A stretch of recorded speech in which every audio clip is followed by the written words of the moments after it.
Dr. Horrell? It's spinning. It's either going to go with audio. We have made a good faith attempt to make this work. Let's go ahead and move forward. Right. Actually, I gave my superintendent's report at the work session, so I don't have much else to report other than first day of school. I can tell you the July financial summary. There's an issue with TMAC, which is the nutrition software.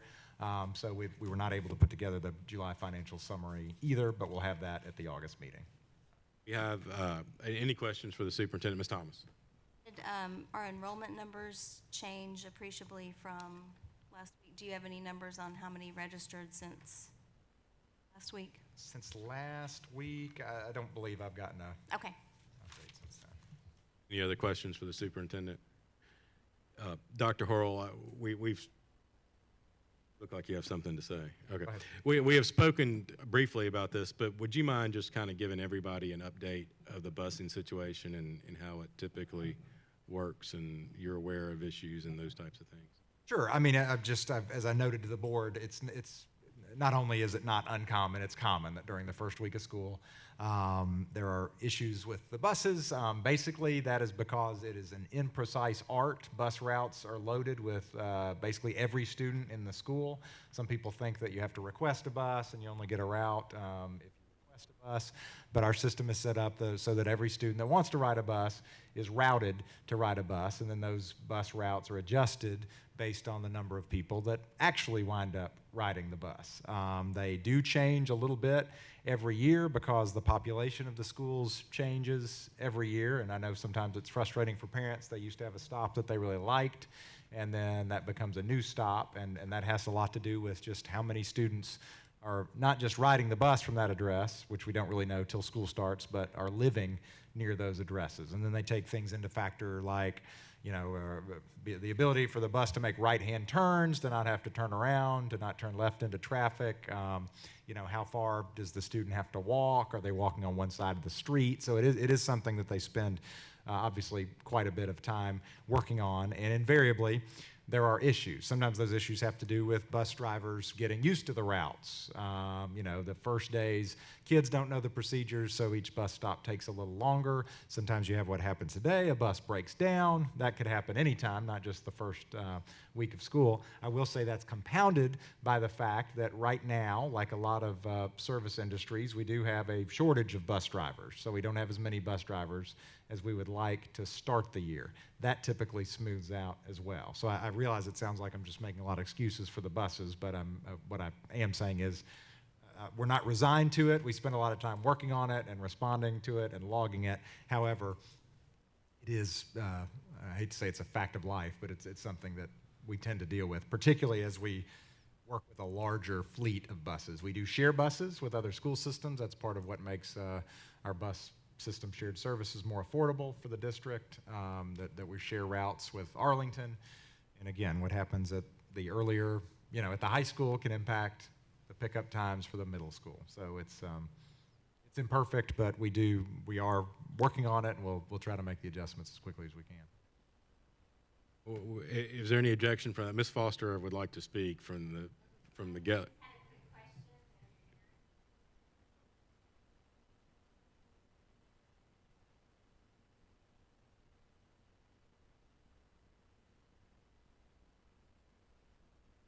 I believe her question is, would it help if parents drive more? Is that right in the first?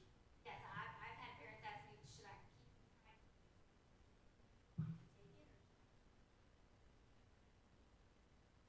keep The best thing for the predictive part of bus scheduling is for parents that plan to use the bus to put their kids on the bus, because that's one of the things that leads to complications usually the second week, is we kind of have a lot of, you know, again, it's never a surprise either. We've stopped being surprised by it, but, you know, people like to drive their kids in the first week and then put them on the bus the second week, which usually winds up with kind of a second set of, you know, unknowns being in there. So really, although it's kind of counterintuitive, it'll seem like that first week that it makes things take longer. It's helpful to the routers to find out who's actually going to ride the bus. Yeah. Thank you. Good question. Ms. Harrison. I have seen on various social media, like from PTO and all that, so people are like, my bus is late, my bus is this, who do I contact? So for busing issues, can we make sure we put out, I know maybe it's on the website, but maybe send out a blast to each school to say your contact for the bus is such and such, for any bus issues, and here's their email address, so that parents at least have that as they're trying to work through these issues, questions they have, things like that. Yes, like you said, I do believe it's on the website, but I'll make sure that it gets sent out again. That'll include your personal cell phone number? They've all got it anyway. Any other questions or comments on this? Hearing none, we'll move to the next item on the agenda. Dr. Horrell? The next item is the approval of the agenda. This is our business meeting. Would anybody like to add or modify the agenda? I would like to request that an item be added. Dr. Horrell, what's the item that you would like to add? The item is discussion action on update to memorandum of understanding between the City of Lakeland and the Lakeland School System for the use of multi-use fields. Is there a motion to add that item for Dr. Horrell? We have a motion from Ms. Harrison. Is there a second? Second. We have a motion and second. Any objection to adding that item to the agenda? Hearing no objection, that will be item number 11. Ms. Hillspaw, if you'll help us remember that as we move through. Next item. Next item is the consent agenda. Is there a motion to get this item on the floor? We have a motion. Is there a second? We have a motion and a second. Would anybody like to remove anything from the consent agenda? Hearing none, all in favor of approving the consent agenda, say aye. Aye. Any opposed? Consent agenda is approved. Next item. Next item, as we move into the discussion items, first item is discussion action on update to policy 4.600 grading system. Is there a motion to get this item on the floor? We have a motion. Is there a second? Second. We have a motion and a second. Mr. Burnett, would you like to speak to this item? Sure, I'll speak some, and then I'll turn it over to Dr. Horrell. As we've talked a few times, I brought this up over the summer for us to consider modeling what some of our sister school systems have done so that our students are on the same playing field when they are applying for scholarships, when they're being considered for other activities. Seems to go back to the way our grading scale was before the Tennessee Uniform Grading Scale law was passed. The law does allow for those two different grading scales, one for what goes on a student's transcript, the other is reported to TSAC, the Tennessee Student Assistance Corporation, for purposes of those students receiving scholarships or grant dollars from TSAC when they apply to college. We've talked about this some. I know that Dr. Horrell last week agreed to craft a policy that would allow us to do that and consider those 8th graders who are taking high school level courses for credit. I looked through that today and saw those updates added. I did have one question for Dr. Horrell if you want to add more to it, that as well. But the one question I had was I saw this was for the 2 grade bands, 1st through 5th and then 6th through 8. There wasn't one for 9 through 12. And so my question, grade band. It's a great question. The short answer is yes. That's one of the things that they're on the high school grades. There's quite a bit more clarification and decisions that have to be made about high school grading that have to do with class ranks and other things. And Ms. Decker, the vice principal at the high school, is working with our high school workforce, task force, I guess, to make recommendations on those. So that this is definitely a policy that will come back up over the course of this year. No discussion on this item? Ms. Harrison? I do. So last time I brought up about, and I think it's still in there, students who successfully complete a high school course will earn high school elective credit. The issue that I brought up, does that, and you said it does conflict with the fact that if we counted their 8th grade final, or their foreign language in 8th grade, if they took Spanish, then that could or should, or that would prevent us from being able to count that as their high school 2 years, part of their 2 years of the high school Spanish or foreign language. So is there a reason we left it in there? Are we intending not to count Spanish this year towards their 2 years of high school credit that they need to graduate? The intention is that we would count it. And I'm sorry, what line was that? So line 27 on page 2, I believe. The students who successfully complete a high school course will earn high school elective credit. This is for 6th through 8th grade. Got you. Yes, you did bring that up, and that was a miss. We didn't get that part corrected, so I apologize. So can I make a motion to, would it be appropriate to strike through it? I don't want to change the intent, but I want to make sure that we do what we intend to do. I think that would be the appropriate thing to do right now. Okay. So I would like to make a motion to strike through page 2, line 27, the students who successfully complete a high school course will earn a high school elective credit. A motion to amend the policy. Is there a second on the motion? Have a second on the motion. We are discussing the proposed amendment only. Discussing the proposed amendment. Any discussion on the amendment? Just for clarity, Dr. Hoyle, in the absence of not having policy, we can do whatever we need to do.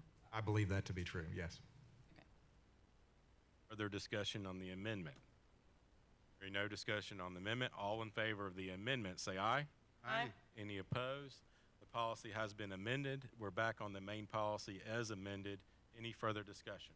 Ms. Harrison? I do have one more question. So I was reading in there about the exemption from having a 90 or higher. So last year, I know we said due to COVID, we changed that to both semesters, I thought. Am I mistaken in that? Or that there was you could still be exempt first semester and second semester, not just second semester from those, not the EOC, but the semester exam. I'm not referring to the EOC, but a semester exam.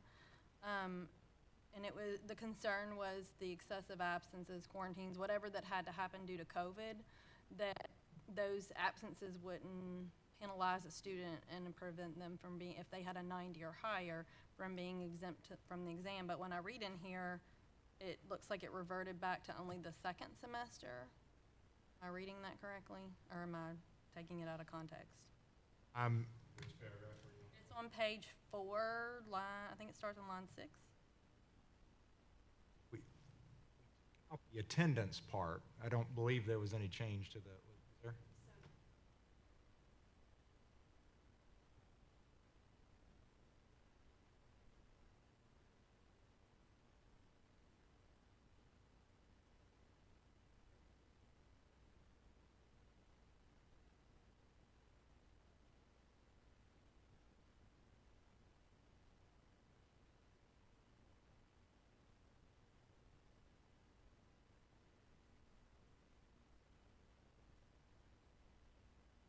So my question is, due to COVID, and we know we're potentially going into quarantines, question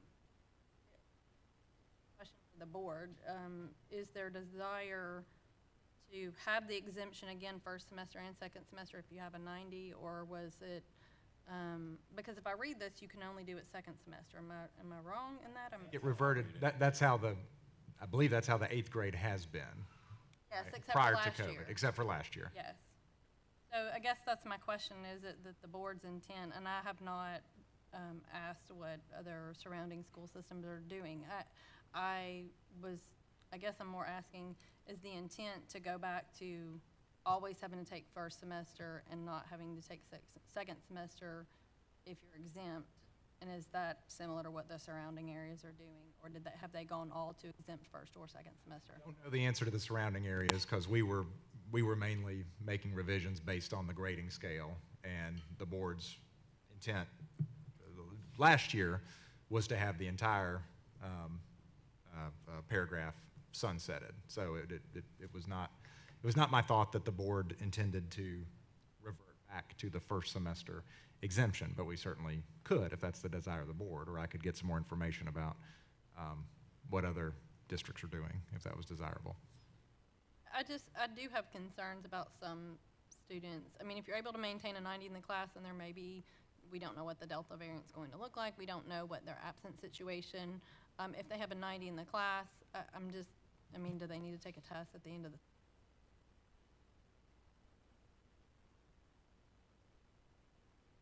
back? Okay. So anyways, I just have concerns about, it's fine if the board agrees that they need to take the semester exam, but I certainly, if they have a 90 or higher, and we certainly know that the teachers aren't grading lenient, they're just not, giving them a 90, and they've mastered the standards according to getting that 90, is there some benefit to taking the semester exam? I'm not looking, we can table it, or table that specific discussion, not the whole policy, but that specific discussion until the next board meeting where you have time to investigate. That's certainly fine with me. It's a fair question. Mr. Burnett? I echo what Ms. Harrison said in that I'd like to consider if what teachers' input is on this and then what other school systems may be doing, adding the exemption into policy for both semesters. But then I'll also comment, if they were quarantined or homesick with COVID, those would be excused absences. So currently the policy says unexcused. That's very true. So I'd like to table it, but I would say, based on maybe all of our feedback, that we might consider both semesters for the exemption. Before we move to the motion to table, if there's no objection, I'd like to give everybody the opportunity to speak. Mr. Burnett, is that okay? Ms. Childs? I had a question. I mean, I like the points they're making about just getting more information, but prior to COVID, I'm just curious, back when it was determined by, I guess, most surrounding schools, okay, if you have this GPA, you'll be exempt. What was the thought behind it being only second semester and not first and second? And I know that's one issue, then the other issue is the COVID year as well, and I get that, but I'm also just curious about why it became only second semester and not both.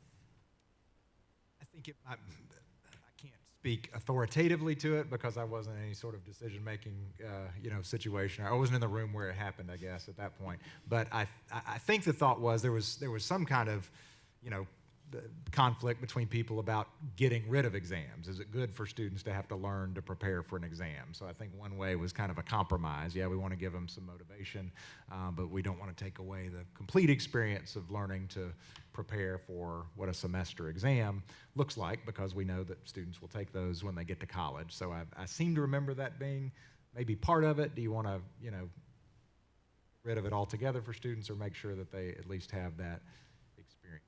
I do have a question. They still have to take the EOC regardless of whether they have a semester exam in certain courses. Right. You don't get to have an exemption from the EOC, so they have to prepare for a comprehensive exam, correct? Absolutely. In whatever EOC there is. Well, yes, in this one. Okay. Now, and this was designed for high school students, obviously. Yes. So I mean, it was in a lot of high school semester exams don't have or courses don't have an EOC, but they did have semester exams. So that was kind of the thought, I think. I do want to say you talked about tabling it. Are we talking about tabling the entire policy? No. Okay. All right. I said table this discussion until you have more information for us to be able to have some of these questions answered, this particular issue. And I also want to clarify, just so when I have conversations with teachers, I'm assuming this part, I don't think, is so much driven by COVID, right? This would be a philosophical change that would extend beyond COVID, right? I mean, But these classes they take have an EOC, correct?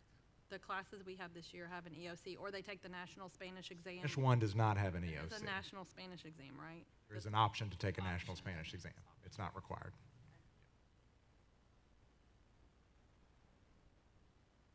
And for COVID, because there may be students that miss, while it will be an excused absence, obviously doing 10 days of, asymptomatic learning is not the same as being in the class, and that might be more difficult for them to have another test on top of it. I think there was that issue, and then just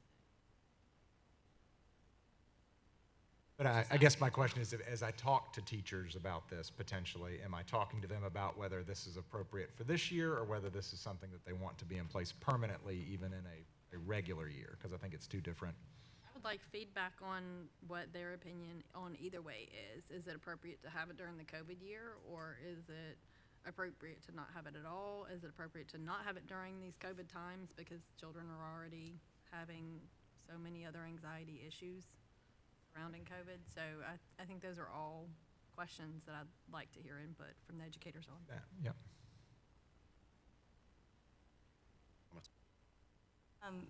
Back when I was teaching in high school, the carrot was offered the second semester because a lot of times the kids who didn't have to take the exam, they had good attendance, didn't have to come back to school.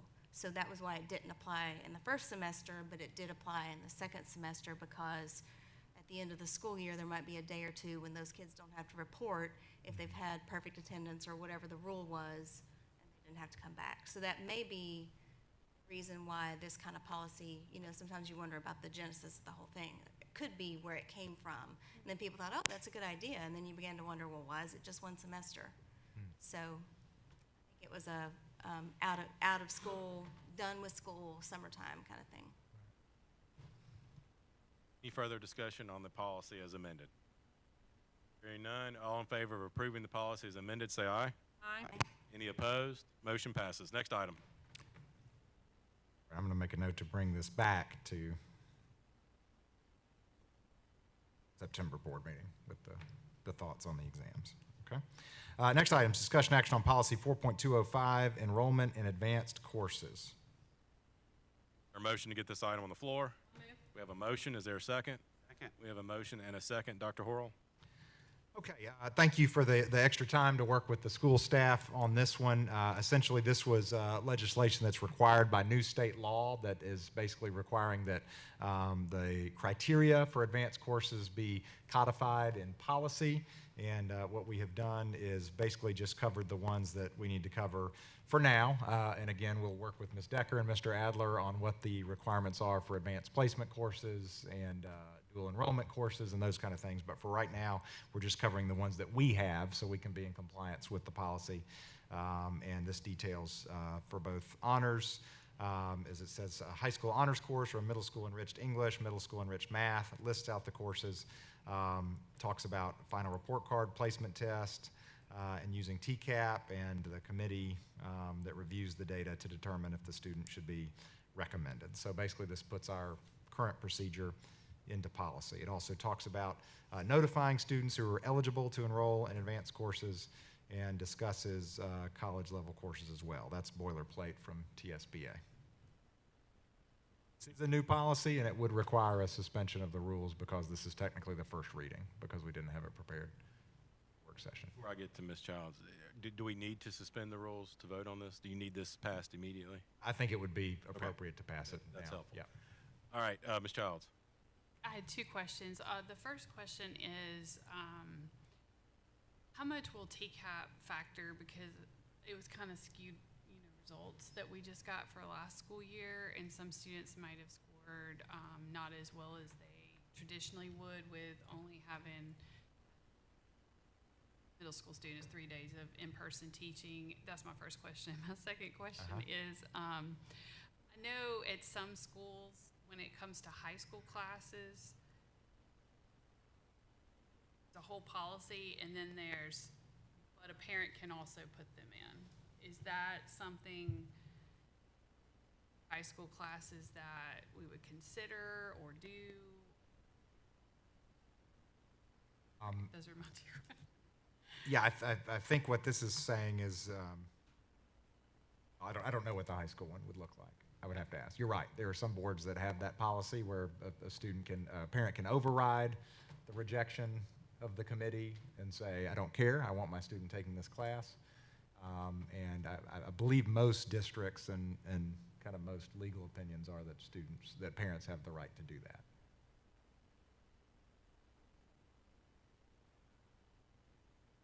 The TCAP question is that this is intentionally left vague so that the committee would use TCAP.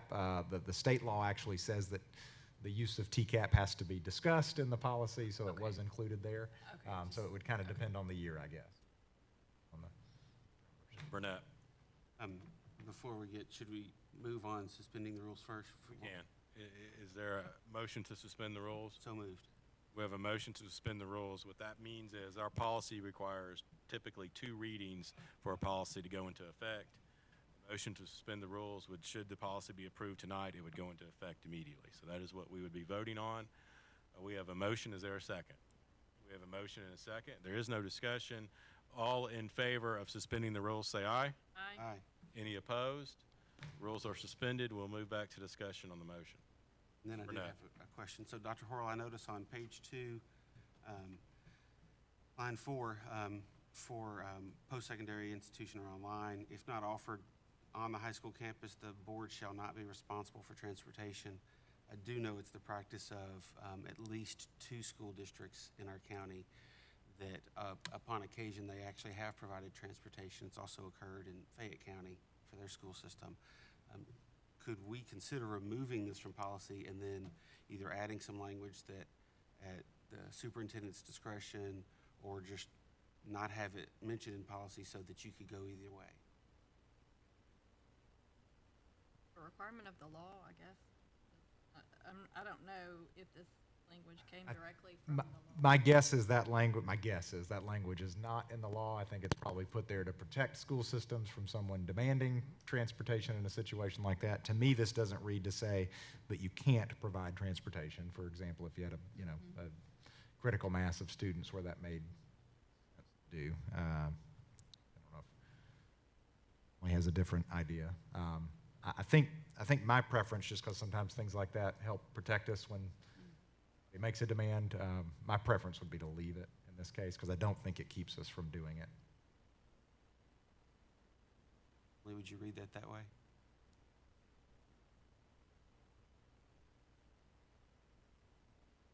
Lee, lines 3 and 4 on page 2.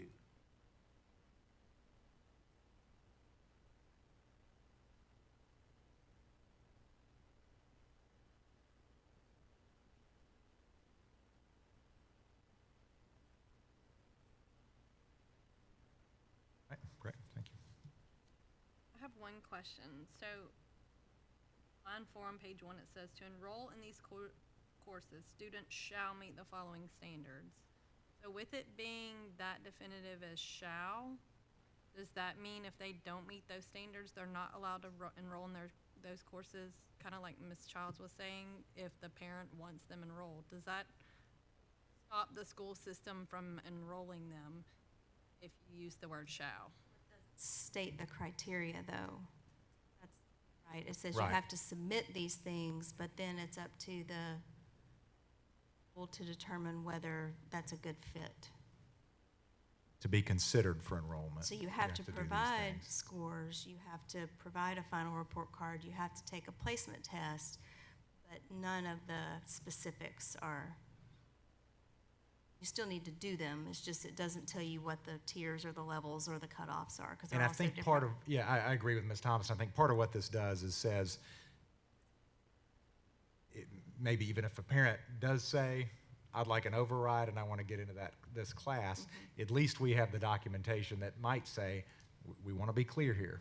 These were your scores. These were your placement test scores. The committee is not recommending you. Are you sure you want to do this? Because I think without that, it may be, and I don't want to take any of that stuff. I just want to get in that class. This is saying you shall at least, to be considered, submit these things. They don't have to, I guess I'm asking, the team doesn't have to recommend them if like we were talking about parent override, because I know that is, some children may be on the border, right? Correct, yeah. So the parent is like, okay, I want to take a chance. Well, they didn't score, they scored a 4 instead of a 5 in this rubric category, so I want to take a chance. My child needs to be challenged. So this doesn't stop that. I don't believe it does. No, and if they're from within the system, teachers who can provide a little guidance there too, and sometimes that says a lot more than. Almost supports what your other comment was about TCAP scores, because it would be a dip, but that group is going to know everyone had a dip this past year. Further comments or discussion on this item? Hearing none, all in favor of approving the policy, say aye. Aye. Any opposed? Policy is approved and will be effective immediately. Next item. Next item is discussion action on policy 4.212, virtual education program. Our motion to get this item on the Can floor. I make a note? Yes. This is actually, this one and the next one, I probably should have said this on the approval of the agenda. These are both second readings of both 3 and 4. So that's been corrected on the online agenda just shortly before the meeting started, but. Is there a motion to get this item on the floor? Move. We have a motion. Is there a second? We have a motion and a second. Dr. Horrell, would you like to speak to these? Yes, so this is the second reading of the virtual education program, and the reason that this was not put on the consent agenda for the most part was a discussion about the appropriateness of use of the word quarantine versus exclusion from school, and I know Mr. Plumley did some work on that, and if I can speak with Mr. Plumley, it essentially came to the conclusion that his recommendation was to leave the word quarantine in the policies because it seems to line up better with basically other pieces of support for the policy. Discussion on this item? Thank you, Mr. Plumley. This was an item we discussed last week at our work session. Hearing no further discussion, all in favor of approving the policy, say aye. Aye. Any opposed? Policy is approved. Next item. Next item is discussion action on policy 4.213, family life education. Is there a motion to get this item on the floor? We have a motion. Is there a second? Second. We have a motion and a second. Dr. Horrell? Yes, family life, the family life education policy. This was the one, I believe this was not placed on the consent agenda. You were gonna look at, what grade levels? You're right, and I don't have that. That's okay. I'm That's okay. realizing that now as we look at it. You're exactly right. That's what I was trying to think through, and I can get that, and we can carry that forward if we need to, because I don't have that. Moving this item over to our September agenda. Hearing no objection, we'll carry this item over to our September agenda. Next item. Next item is discussion action on update to policy 4.206, special programs, homebound, and remedial instruction. A motion to get this item on the floor. We have a motion. Is there a second? We have a motion and a second. Dr. Horrell?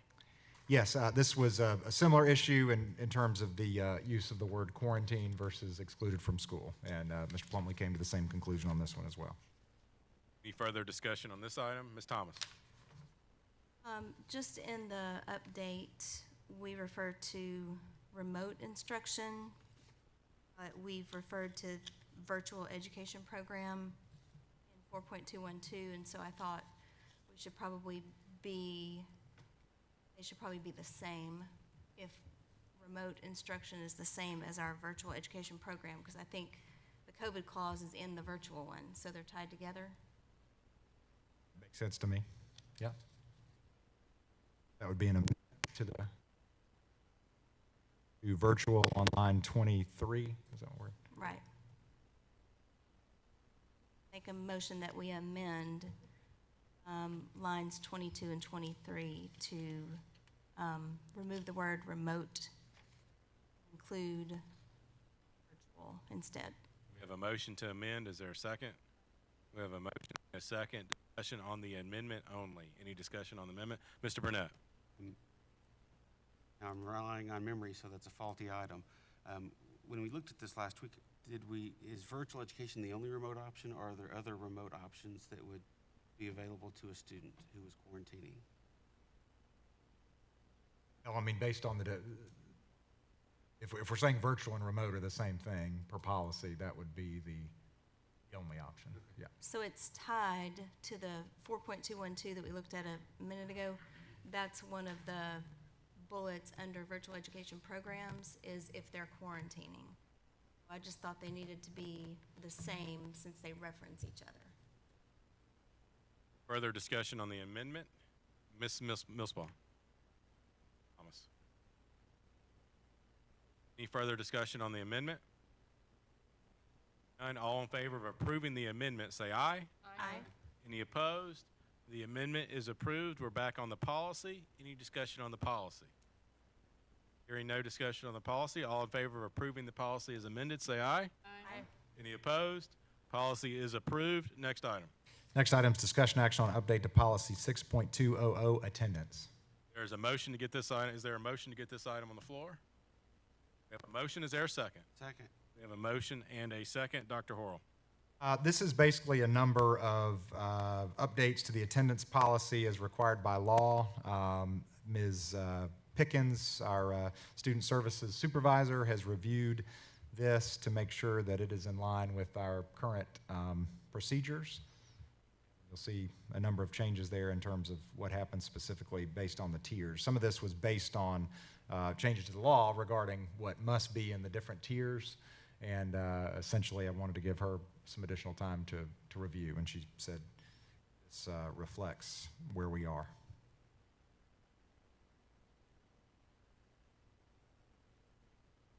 reading, only one reading, yes. Any discussion on this policy? Ms. Harrison? So I do have a question as it relates to COVID quarantines. Do those count as absences this year, or they count as? They're counted essentially as present. Okay. We use what's called the Q code, which notes that it was a quarantine, but it is present. Okay. Further discussion on this policy? Ms. Childs?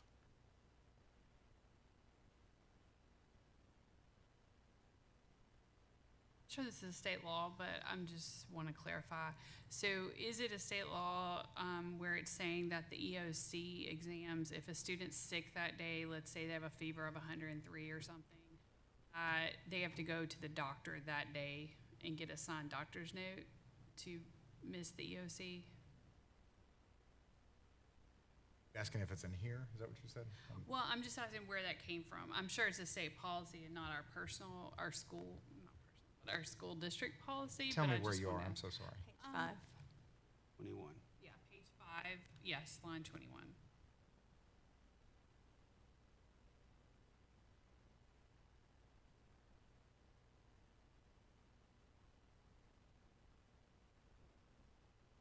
Question was, is that state law? Right. Is the part where you have a student who wakes up ill that morning, that they must go to the doctor to get an excuse, have an excuse release from the EOC. Is that a state law or a district policy? I don't know the answer to that. I believe that was one of the TSBA recommendations, just for C exams. Actually, I believe that was in the policy prior. Right. I mean, I can see that. I was just. Yeah, but I'm not, I Yeah. would have to check that to find out if that was, origin of that was.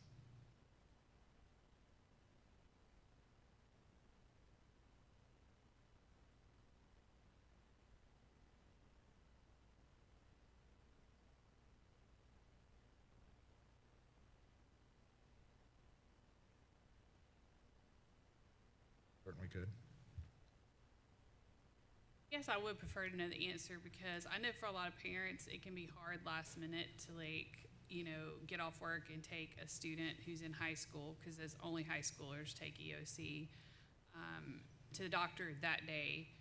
So, it kind of just leads to sending your kid with 103 fever to school, so you don't have to deal with that. It's a little vague, though. The students who are absent the day of the EOC must present a signed doctor's excuse.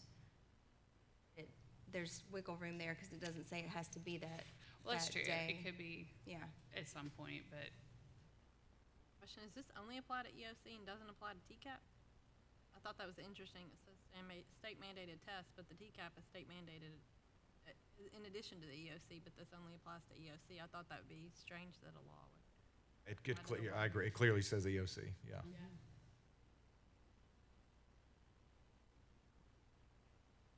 Further discussion on this item?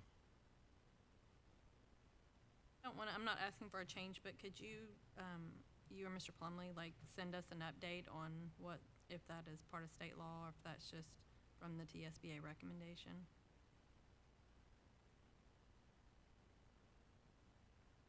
My opinion, I don't read it to mean that you have to get a doctor's note the day of the exam. I just meant, though, that you have to get a doctor's note where normally you say absences, you can have up to 10 or 5 or whatever it is without a doctor's note. If my kid's 103, they just don't need to go to school. And then it says, or shall be given an excuse released by the principal. Let's say prior to or there. And then it says you'll receive an incomplete in the course until they have taken the EOC exam, which also suggests overtime and not kind of same Right, day. so that's true. It doesn't have to be the same day. I agree with that, but a lot of times parents don't take their kids if they just happen to have a fever one day. So I was just trying to clarify if that was really.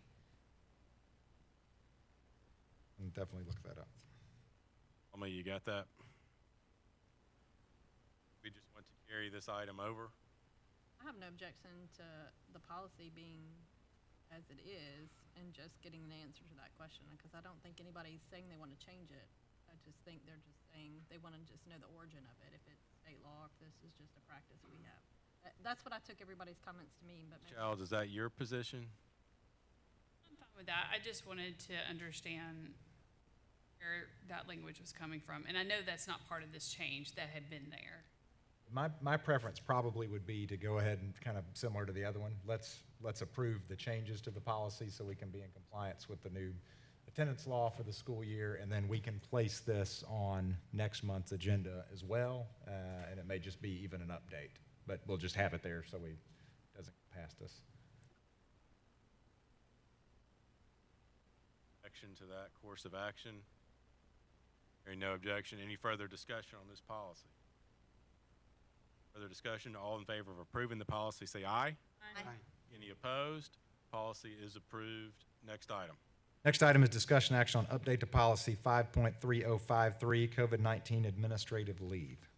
A motion to get this item on the floor? Move. We have a motion. Is there a second? Second.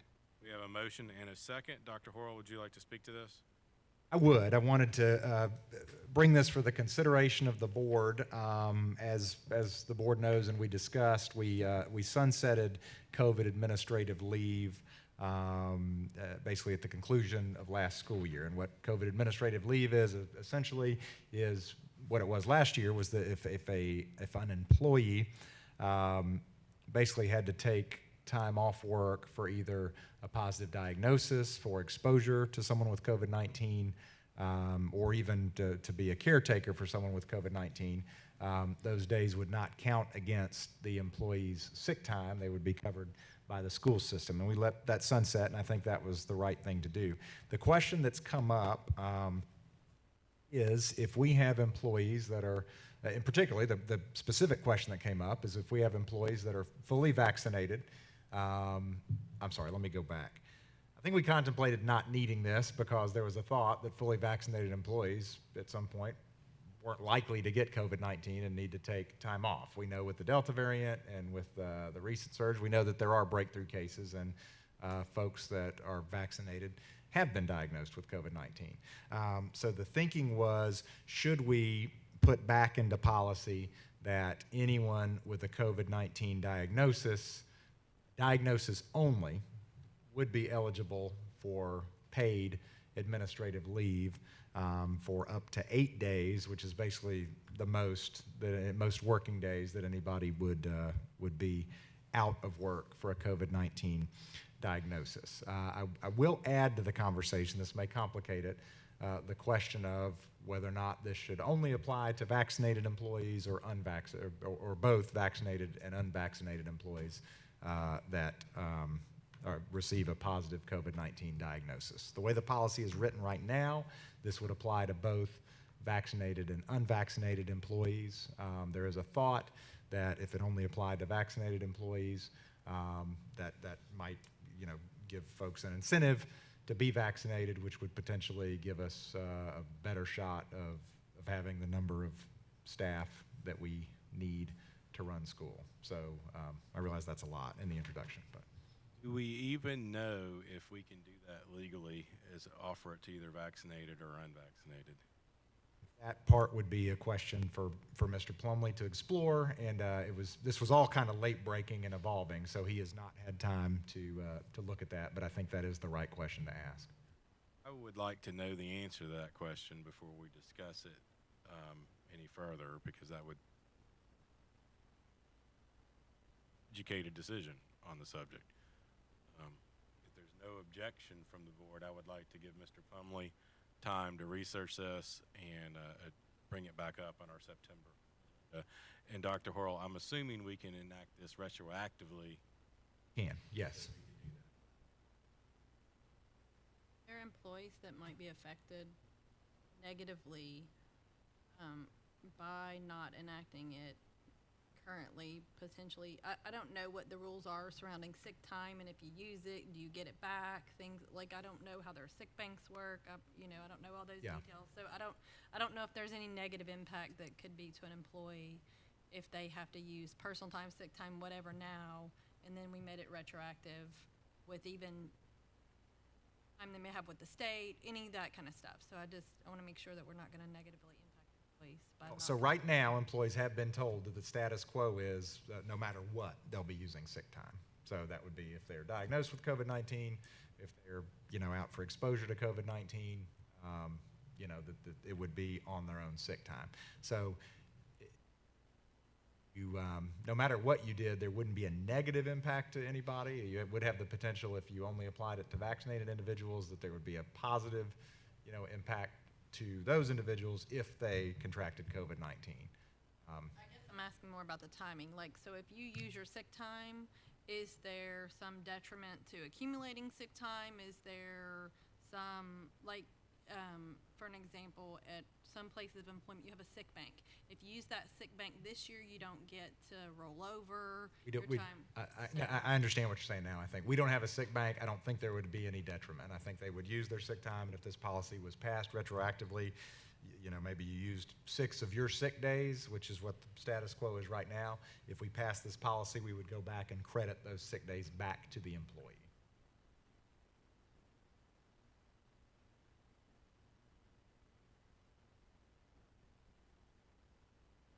And I will go on record, and I have no issue with saying it on record.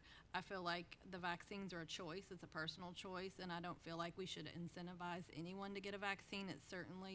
It's an injection in your own body, and incentivizing vaccines is not a position I want to take. I feel like it's a personal choice. And so I am glad to go on record at this point to say I would not consider it making it exclusively for vaccine employees, or for only vaccinated employees. Harrison, any objection to carrying this item over to our September agenda? Hearing no objection, Mr. Plumley, do you mind researching that for us and we'll talk about it in September? Thank you, Mr. Plumley. Next item. Next item is discussion action on approval of school support organization cooperative agreements. Is there a motion to get this item on the floor? Move. We have a motion. Is there a second? Second. We have a motion and a second. Dr. Horrell. Yes, this is annual business that comes before the board, and this is basically giving our school support organizations, which are commonly referred to as booster clubs, just so everybody knows what we're talking about, the approval of the board, which means that they basically are given the authority to fundraise, kind of using the name, often likeness of both Lakeland school system and the individual schools. I believe what we've done in the past is taken each one of these one by one, if I remember correctly, or have we done them all? Decision on my part. I don't think we have to, though. They're all under one agenda. I would move that we take these up collectively unless there's any particular one that someone would like to discuss individually. We have questions. I'll go to Mr. Burnett and then Mr. Childs. Mr. Burnett. I don't have a question about one in particular, but I did talk with Ms. Millspaw. I think there are some additional ones that might be coming in September. I know you said that was an annual item, but we would likely see some additional. Absolutely. Thank you. That is not at all uncommon. Right, In fact, we get them as they come. These are just the ones that are ready for today. Childs.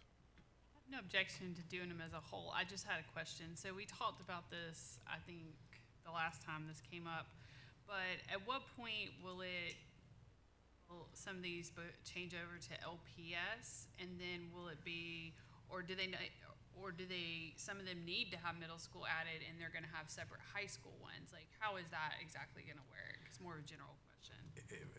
It's actually up to the booster club themselves. I mean, they would have to change the name on the filing to change their name with the Secretary of State. Ms. Harrison is an expert on booster club, much to her Yes. chagrin. Would you agree with that? Yes, you have to change, you actually have to file an amendment with the state and with the Shelby County Register. So there's actually 2 places you have to file the name change, and you have to also make sure everyone understands, even on your bank account, you're doing business as, because you had some originals. So yes, there is multiple hoops you have to jump through to change your name, and it's not a problem. You can change your name, but it's just multiple steps to make sure everybody knows your new name. I would also add, I have run a booster club with 2 different organizations on 2 different schedules, 2 different seasons. And so I certainly think the booster clubs need to think long and hard about running something for both middle school, high school,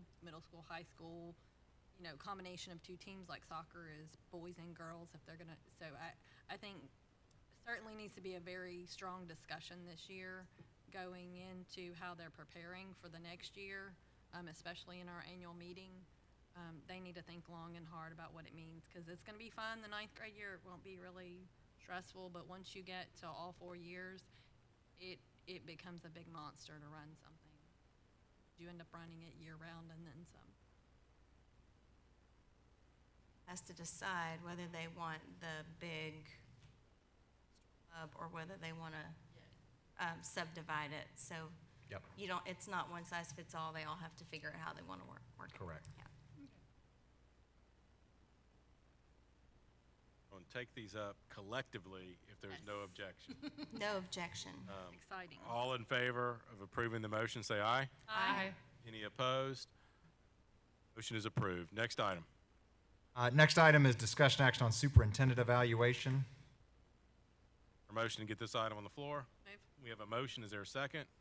We have a motion and a second. Dr. Horrell, And this is a placeholder, I believe. Is that? This is a placeholder.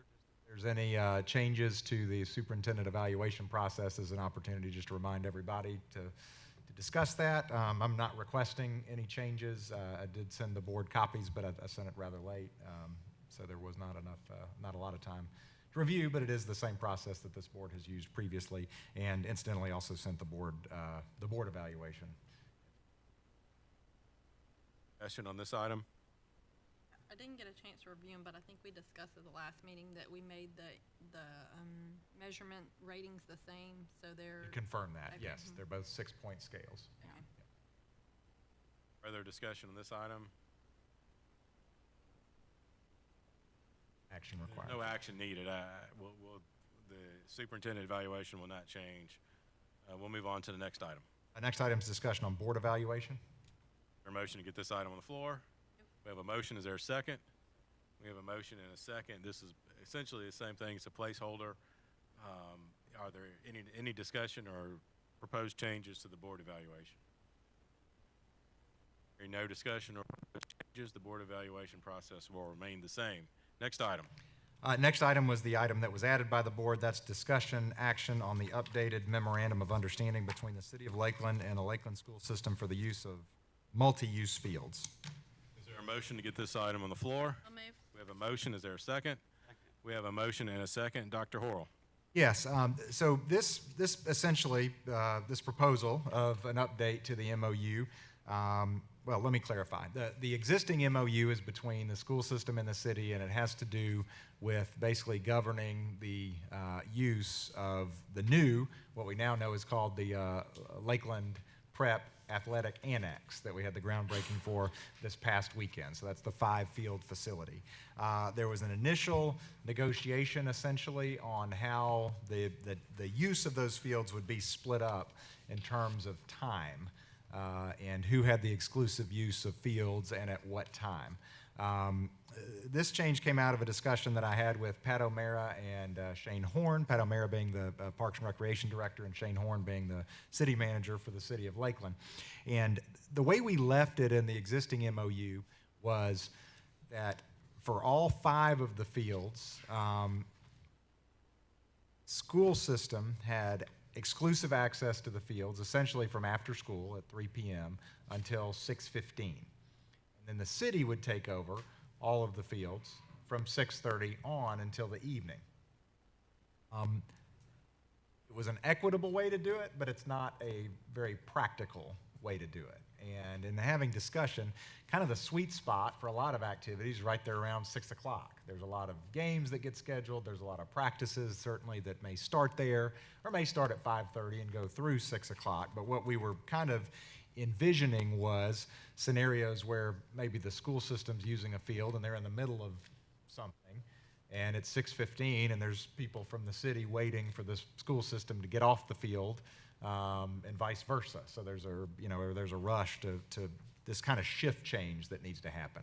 So basically what we contemplated that it would be more beneficial for both the Parks and Rec and for the school system if the school system essentially had access to fewer fields but had more access to those fields. So instead of having 5 fields that we could use until 6:15, having, and what this states is we would have 1 field that we could use 24/7, including weekends. So that would be 5 days a week and including weekends. That would essentially become a school system field, and that would allow us to schedule Saturday events such as, lacrosse games is something that's already come up, or if there were, anything that we wanted to use it for. That it's much easier for the school to know, okay, something's come up, we need a field, we know we have that field, rather than having to call the city every time we needed a field, and really vice versa for the city. The city would like the opportunity to start some activities before 6:30, and so this would give them exclusive use, essentially, of 3 of the fields 24/7 at all time. The school system would have exclusive use of 1 of the fields 24/7, and of a second field 5 days a week all the time. Then the city would take that over for the weekend for their activities. We anticipate, and is also in the memorandum of understanding, that we can certainly cooperate on scheduling. If the city needs a field and we're not using it, then they could use it, and vice versa. But I think this would greatly reduce the amount of coordination necessary between the 2 staffs, and frankly, I just think it would be more practical. Mr. Plumley also took the liberty of basically eliminating unnecessary language, because the previous MOU was before the fields had even been constructed, and talked a lot about handover dates and things like that aren't really relevant anymore, and cleaned up some other language. The board has a redlined version, so you can see exactly what was changed, but again, I can't speak for the Board of Commissioners. They'll have to look at this themselves, but I know from my perspective, and from Principal Adler's perspective, who I discussed this kind of arrangement with, and then from Mr. Horn and Mr. O'Mara, we feel like this winds up being a better fit in terms of how to use the fields and schedule the fields. Question on this item, Ms. Harrison? So on page 4, I see defined here. The red copy or the other copy? I'm on You're the on red copy. Sorry. So on page 4, about halfway, it says when school is not in session. Is that indicating like summer months, or is that indicating like we're not in school Saturday and Sunday? I certainly don't want to restrict it to just summer months or spring break or fall break. So I'm concerned about the wording there. So I guess it's about on page 4, about halfway down. Says defined herein Friday, Saturday, Sunday per calendar year when school is not in session. It talks about the 5 weekends.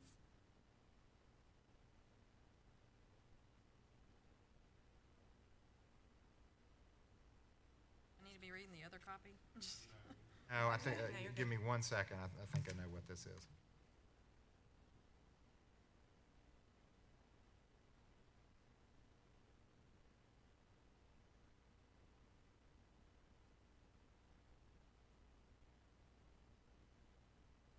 Okay, this was, the when school is not in session was added to the wrong place. I think the intention was to strike to host athletic tournaments. And then the when school is not in session not be there. It should be under the city's exclusive use.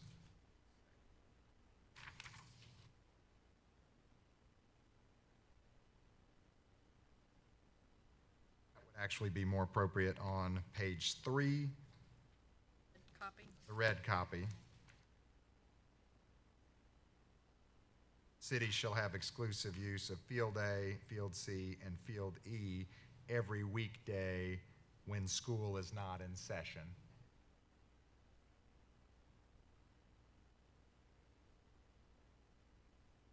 Move.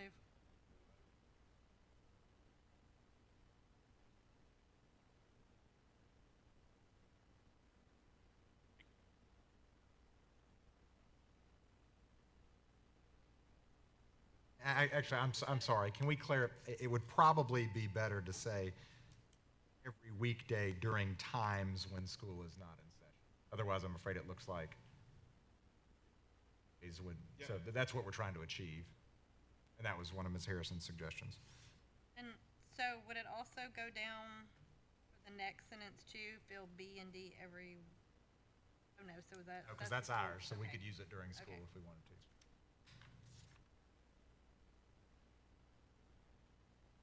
So the amendment is both to Okay, go ahead, I'm sorry, keep going. strike the school is not in session from line 4 and add it to,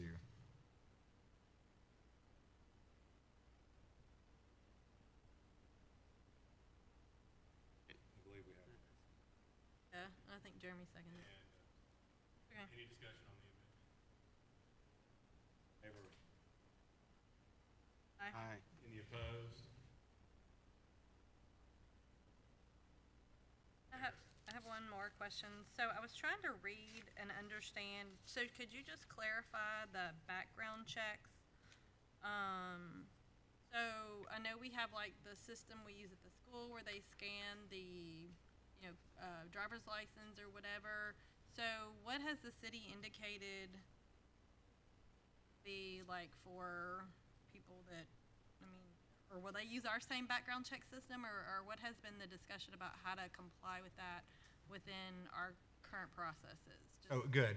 That's actually not the Raptor system is the one that's kind of the simple, driver's license scan. We do a more formal, TBI background check, and the city does that as well. So that's covered under the our other MOU. One thing I asked you about was filling the fields, and because personal experience, sometimes you go somewhere and you can't find a map of the fields online, or you can't find it when you get there, and you just Yeah. kind of have to look around for a tiny little placard. We're going to have signs clearly labeled Field A, B, C, D, E, and then we're also talking about possibly mounting one on the concession stand too. That would be kind of a double. Great. To that. Field B and Field D are large enough to accommodate lacrosse. Yes, And they are. which we're looking at in the future, and Yes, correct. okay. Just a question, I don't think this has substantive changes, but on page 1, the second whereas, where it talks about the generous donation, would it be possible to add the 2 individuals who actually made the donation to the whereas, just so it would be in the part of the public record for people to see in one additional place? Third paragraph in the first. I would want to check with, Yeah. we've certainly given them a lot of, notice and that. Is that an administrative change, since it wouldn't have a material change to the contract, would it? I think it's administrative change. If they would like it, then You don't have to add that to your list. Further discussion on the motion? None.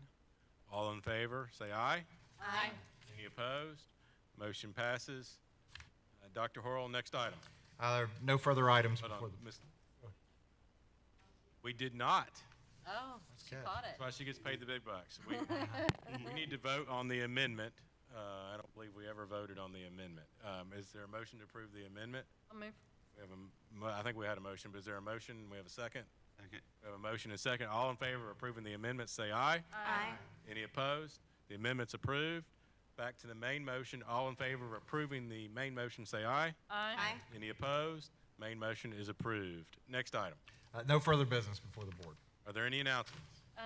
Just a reminder, I think we only have one meeting in September, is that right? That's correct, and it's actually on a Tuesday. It's a very different kind of board schedule, so thank you for pointing that out. That is Tuesday, September 7th,